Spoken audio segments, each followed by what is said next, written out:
மேல் செவ்வாய் மேடு. செங்குத்தான ரேகை ஒன்று இருந்தால் வீரமுடையவராக இருப்பார். அதே இடத்தில் பல ரேகைகள் இருந்தால் அசுர குணம் உடையவராக இருப்பார். நட்சத்திர குறி ஒன்று இருந்தால் பொறாமை குணம் இருக்கும்.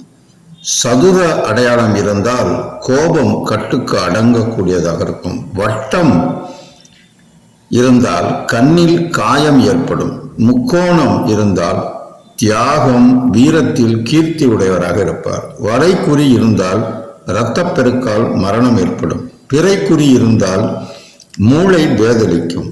சுக்கிர ஒளி இருந்தால் காதலில் முரட்டுத்தனமானவராக இருப்பார். மத்திய செவ்வாயில் கிராஸ் அல்லது மிஸ்டிக் கிராஸ் இருந்தால் ஜோதிடம், தர்க்கம், வான நீதி சாஸ்திரங்களில் மிகுந்த ஞானம் உள்ளவராக இருப்பார்.